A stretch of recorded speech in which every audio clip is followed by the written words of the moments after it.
तो जैसा कि लास्ट पार्ट के एंड में हम लोगों ने देखा था कि ओल्ड मैन डाजी हुआंग फैमिली के सभी लोगों को एक एक कर धूल चटा देता है। इसके बाद चैंगसाओ भी मुआवजे के तौर पर इन लोगों के स्पेस रिंग को अपने पास रख लेता है और वो बोलता है अगर तुम फ्यूचर में कभी भी हुआंग फैमिली की ओर अगर अपनी नजर को उठाकर देखोगे तो तुम लोगों को मेरा सामना करना होगा। इस पर हुआंग फैमिली के सभी लोग भी यहाँ बोलकर इस जिया से अपनी जान को बचाकर भाग जाते हैं। तभी ओल्ड मैन डाजी बोलता है चैंगसाओ तुमने इन लोगों को जान से क्यों नहीं मारा है। इस पर चैंगसाओ बोलता है कभी कभी हम लोगों को अक्ल का भी यूज कर लेना चाहिए और वो ये बोलकर पीप पवेलियन की ओर जाने लगता है, जहाँ पर रास्ते में उसकी मुलाकात एक बौने इंसान के साथ हो जाती है जो कि चैंगसाओ को अपने साथ ले जाने की कोशिश कर रहा था, क्योंकि उसके मास्टर ने चैंगसाओ को लाने के लिए बोला था। लेकिन चैंगसाओ बोलता है मुझे तो तुम्हारे मास्टर के बारे में कुछ भी पता नहीं है। इस पर ये अल्केमिस्ट बोलता है तुम एक अल्केमिस्ट हो और तुम्हें मेरे मास्टर के बारे में पता नहीं है। तभी चैंगसाओ एक की किस बोने एल्डर को मार देता है, जिसकी वजह से वो दूर जाकर गिरता है। और अब आगे इस एपिसोड की शुरुआत में ये बोना एल्डर दर्द से कररा रहा होता है और वो चैंगसाओ को बोलता है तुम्हारी इतनी ज्यादा हिम्मत हो गई कि तुमने मुझे नुकसान पहुंचाने की कोशिश की है। इस पर चैंगसाओ बोलता है तुमने यहाँ पर रूल को ब्रेक करने की कोशिश की है, क्योंकि मैं मेडिसिन किंग हूँ और तुमने यहाँ पर मेरी बेइज्जती करने की गुस्ताखी की है, इसलिए मैंने तुम्हें सबक सिखाने के लिए मारा है।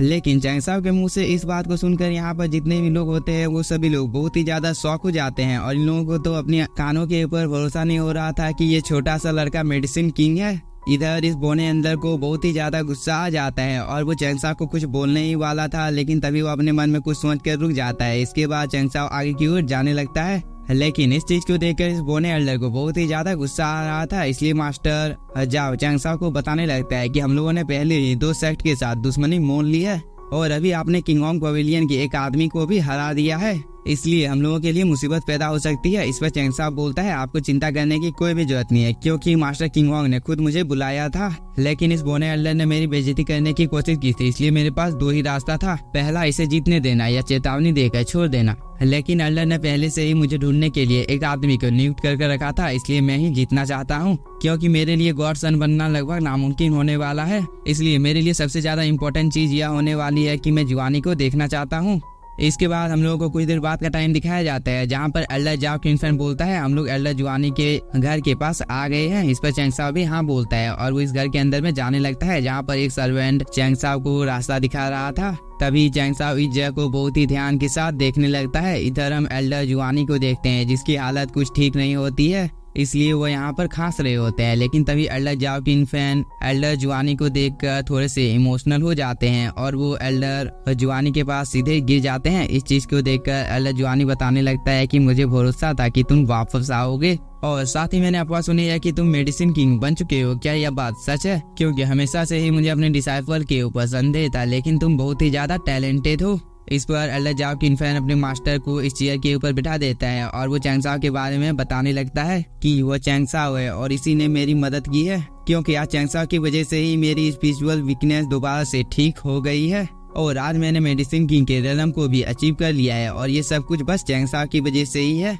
तभी चैंगसाओ भी यहाँ पर एल्डर जुआनी को ग्रीट करता है। इस पर एल्डर जुआनी चैंगसाओ को बताने लगता है कि मैंने सुना है कि तुम होली सन बनना चाहते हो। इस पर चैंगसाओ भी हाँ बोलता है। तभी एल्डर जाओ किनफेन अपने मास्टर को बोलने लगता है कि चैंगसाओ बहुत ही ज्यादा टैलेंटेड है, इसलिए अगर आप एक बार मॉन्क बन जाते हैं तो इस चीज की वजह से आप जरूरी मास्टर बन सकते हैं और आपको दोबारा से अपने पावर और रुतबा मिल जाएगा। इस पर मास्टर जुआनी बोलता है जाओ किनफेन की स्पिरिचुअल पावर जन्म से ही बहुत ही ज्यादा कम थी, इसलिए वह कमजोर था, लेकिन मैंने अपनी एडी चोटी का जोर लगा दिया था, लेकिन मैं फिर भी एल्डर जाओ किनफेन को ठीक नहीं कर पाया था। लेकिन तुमने बहुत ही आसानी के साथ में एल्डर जाओ किनफेन को ठीक कर दिया है और मुझे तुम्हारे मास्टर के बारे में कुछ भी नहीं पता है। क्या तुम अपने मास्टर के बारे में मुझे बता सकते हो? इस पर चैंगसाओ बोलता है इन सब चीजों को मैंने खुद सीखा है और अगर आपको मेरे ऊपर कोई डाउट है तो आप इस किताब को पढ़ सकते हो, क्योंकि ये किताब मुझे आपके एक पुराने दोस्त ने दी थी। और क्या आप इस चीज के लिए तैयार हो? इस पर मास्टर जुआनी भी हाँ बोलता है और वो जैसे ही इस किताब को खोलता है तब वो थोड़ा सा शॉक हो जाता है और वो बोलता है चैंगसाओ क्या तुम वुयू हाओ वांग वैली से बिलोंग करते हो? इस बात को सुनकर एल्डर जाओ किनफेन भी थोड़ा सा शॉक हो जाता है और वो बोलता है मेडिसिन किंग वैली से कोई मेडिसिन किंग बहुत दिनों के बाद निकला है। तभी मास्टर जुआन बोलता है मुझे तुम्हारे ऊपर भरोसा हो गया है कि तुम याओ वांग वैली से बिलोंग करते हो, इसलिए मैं तुम्हारे से कोई भी सवाल नहीं पूछूंगा। लेकिन चैंगसाओ, मैं तुम्हें बता देता हूँ कि होली सन बनने के लिए तुम्हें बहुत ही ज्यादा प्रॉब्लम का सामना करना पड़ सकता है और साथ ही तुम्हें बहुत ही ज्यादा खतरों का सामना भी करना पड़ सकता है। इस पर चैंगसाओ बोलता है, आपको चिंता करने की कोई भी जरूरत नहीं है, मैं उन सब चीजों का सामना खुद से कर लूंगा। अभी फिलहाल के लिए यंग जनरेशन में होली सन बनने का कंपटीशन चल रहा है, इसलिए मैं भी लू सोंगजी का बदला लेना चाहता हूँ। इस पर मास्टर जुआनी बोलता है, अगर तुमने अपना मन बना लिया है तो मैं क्या कर सकता हूँ, इसलिए चलो मैं तुम्हारे यहाँ पर कोई मदद ही कर देता हूँ। और वो ये बोलकर अपने स्वॉर्डमैनशिप को इस जगह पर अपेयर करने की बात बोलने लगता है। लेकिन यह सीन यहीं पर कट होता है और हम लोगों को होली सन के पैलेस का सीन दिखाया जाता है, जहाँ पर ये सन होली सन को बता रहा था कि मैंने पहले ही रिपोर्ट कर दिया है कि चैंगसाओ ने होली सन की बेइज्जती करने की कोशिश की थी और साथ ही चैंगसाओ ने रॉयल फैमिली को भी नहीं छोड़ा है, जिसकी वजह से रॉयल फैमिली के लोग भी चैंगसाओ के ऊपर बहुत ही ज्यादा गुस्से में है, क्योंकि चैंगसाओ ने किंग होंग पवेलियन के मास्टर को बहुत ही बुरी तरह से मारा है और यह बात मार्केट में हर तरफ फैल गई है, जिसकी वजह से किंग होंग पवेलियन के मास्टर की बहुत ही ज्यादा बेइज्जती हो गई है। इसलिए वह चुप तो नहीं बैठेगा ना, और यह खबर निश्चित रूप से एल्डर गेंजू के कानों तक भी पहुंच जाएगी। इसके बाद चैंगसाओ की खैर नहीं। इस बात को सुनकर होली सन थोड़ा सा खुश हो जाता है और वो बोलता है, मैं यहाँ पर देखना चाहता हूँ कि चैंगसाओ होली सन कैसे बनता है, और वो यह बोलकर अपनी एनर्जी को रिलीज करता है। लेकिन यह सीन यहीं पर कट होता है। हम लोगों को एल्डर हुआंग को दिखाया जाता है, जो कि मास्टर जुआनी के पैलेस में आ गया था, और वो सीधे चैंगसाओ के पास आ जाते हैं और वो बोलता है, पवेलियन मास्टर ने तुम्हें बुलाया है। इस पर चैंगसाओ इन दोनों को ग्रीट कर इस जगह से एल्डर हुआंग के साथ जाने लगता है, और इस चीज को मास्टर जुआनी और एल्डर जाओ की इन्फेंट देख रहे होते हैं। तभी एल्डर हुआंग बोलता है,